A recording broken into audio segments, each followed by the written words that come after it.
I'm going to put my hand up, ladies and gentlemen, and say that until recently I was one of those secularists who've been rather getting it in the neck this afternoon, who came late to the notion that the religions to which people subscribe today actually matter.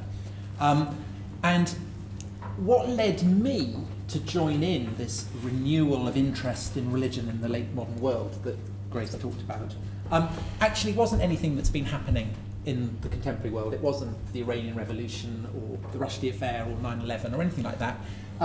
It was actually very perversely immersing myself in the world of the classical Greeks and Romans. Because if the West has always been shaped by Jerusalem, so also since the time of Jerome has it been recognised that it is shaped by Athens. And as a child, I had absolutely no doubt where my primary loyalties lay. I frankly found the Greek gods vastly sexier than the Old Testament God. I preferred togas to tea towels. I found Socrates and Virgil vastly more sympathetic as characters than Jeremiah or St. Paul. And so it was that when I came to write my first works of history, Rubicon and Persian Fire, available from all good bookshops, my first book was about the fall of the Roman Republic. My second book was about the great wars between Greece and Persia in the 5th century BC. So both of them were BC. They were before Christ. But the experience of writing those books and immersing myself in the world vision of people who had existed before Christianity, paradoxically, was to make me increasingly aware of how unbelievably Christian in my ethics, my morals, and presumptions that I was. And so having written those first two books, I then took a slight detour, because what interested me was to understand, well, what happened to this world that was so different to the world that we inhabit now in terms of its morals and its ethics? And I think that actually we've been talking about this process of secularization, the degree to which people in the West have got out of the habit of thinking religiously. But what strikes me from the context of looking at a pre-Christian world is how unbelievably Christian our entire society remains in its most fundamental sense. For instance, the issue we're focusing on today, the issue of security. Who says violence is a bad thing? The Greeks and the Romans didn't necessarily. Athens was named after a warrior goddess. The father of the Roman people was Mars, the war god. The presumption that violence, that war, is a bad thing essentially derives from the example of Christ telling Peter to put up his sword, I think. Likewise, the idea that the welfare state matters, the thing that is the great topic of the general election. Woohoo, we're looking forward to that. The Greeks and the Romans didn't give a toss about the sick, about the weak, about the poor. And in fact, archaeologically, you can tell when a city in the Roman Empire has become Christian, because instead of finding triumphal arches or amphitheatres in which gladiators were slaughtered, you start finding hospitals and schools and old people's homes, which had not existed before. And most dramatically of all, I think, is the other idea that we're talking about today, secularism. Where does that come from?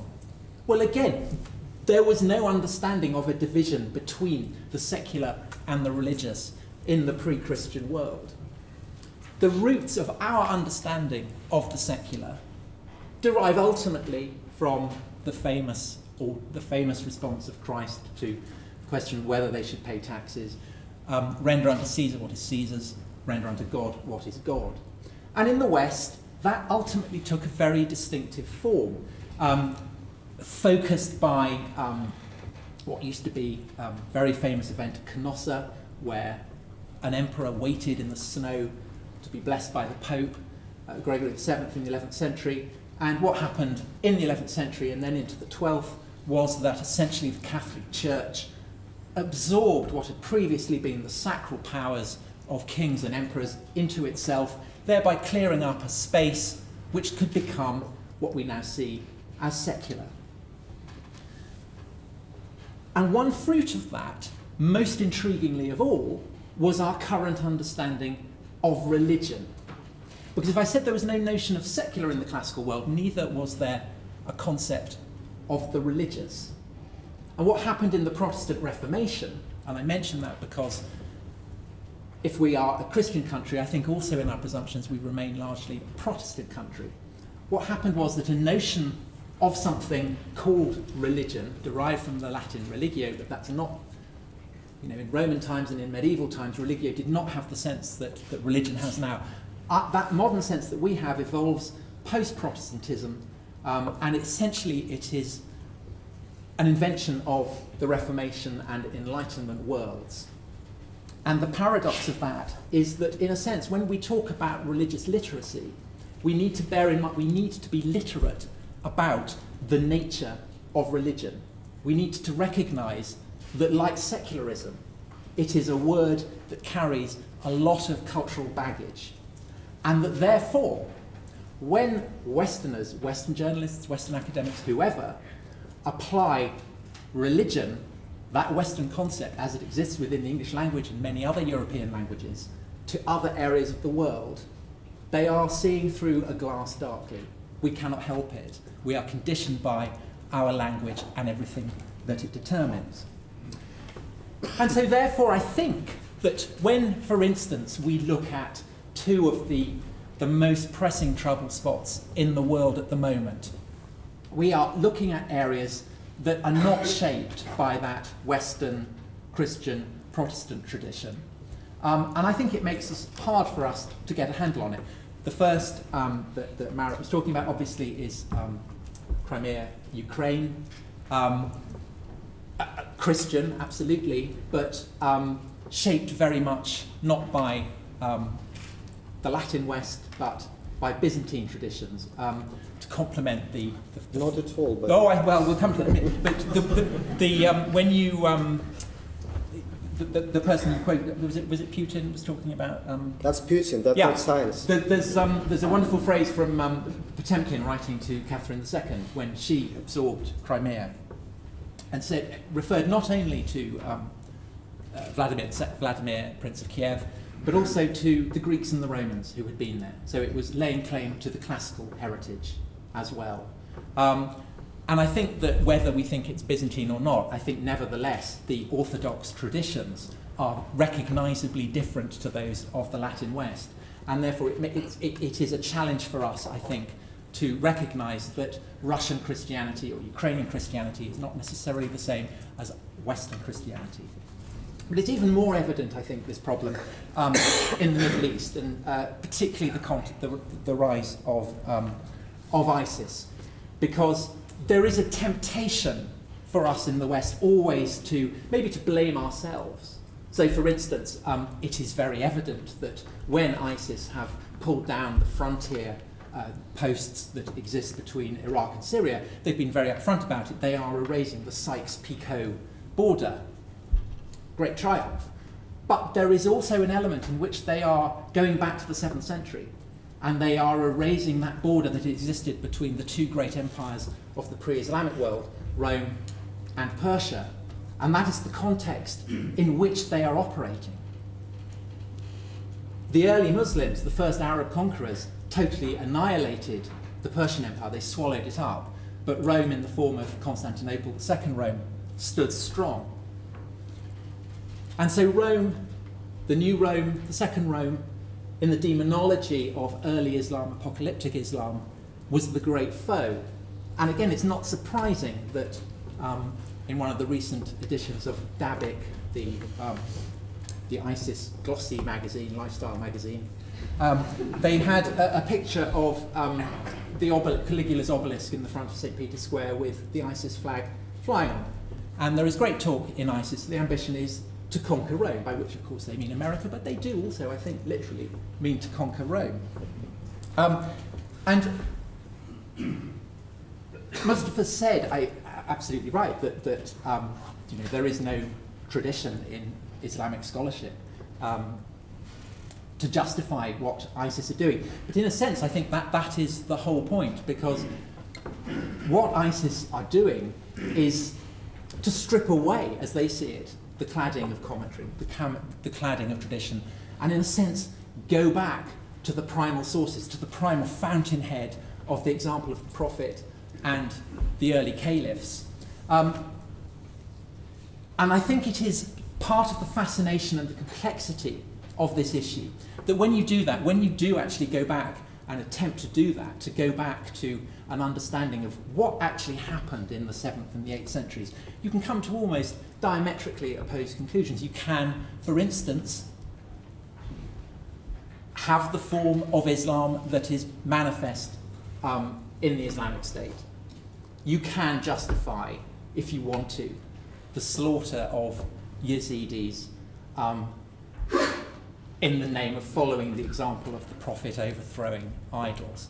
You can justify crucifixions and beheadings with reference to the verses of the Quran.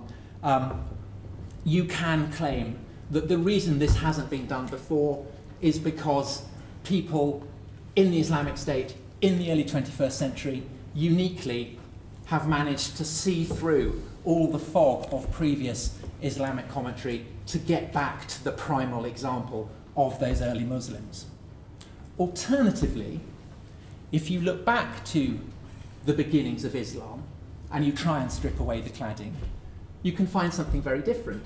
You can find that actually it's almost impossible to get back to the historical truth of who the Prophet was and what the early Muslims were doing. You can see in the fighting that was taking place in the very lands that ISIS now occupy between the Byzantines and the early Arabs. You can see scholars who were looking around to try and construct an example that would justify their understanding of jihad, which is not implicit within the Quran. It had to be formulated over the course of the 8th century. And you can discover that actually what happened in the 8th century was that to justify what these warrior scholars were doing, these prototypes of the kind of people who are now going to northern Syria and to Iraq to fight, that what they did was to construct a biography of Muhammad that would enable them to claim that what they were doing was following his example. So I think that that is part of both the challenge and the fascination of looking at religion in the context of these ongoing stories, is that it's not just about remembering to bear in mind religion, to remember that you've got to keep the fact that some people believe in certain gods or follow certain rules or are versed in certain texts. You've got to recognise that religions themselves are vastly more complicated than most of us, I think, recognise, and certainly that I had recognised before I came to the brain-achingly complex task of trying to understand them in their context, let alone in the present day. Thanks a lot.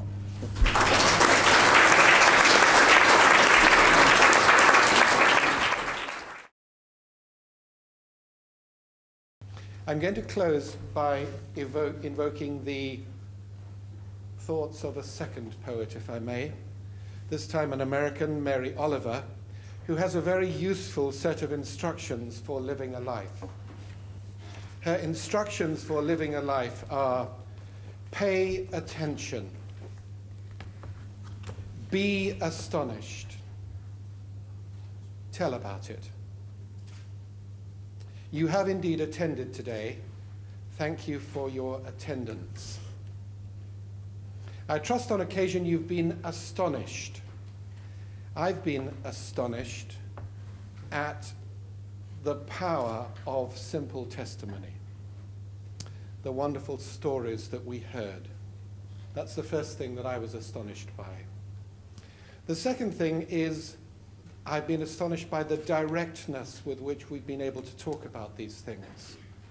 And that's in part due to the safety and security that we all experience in this country.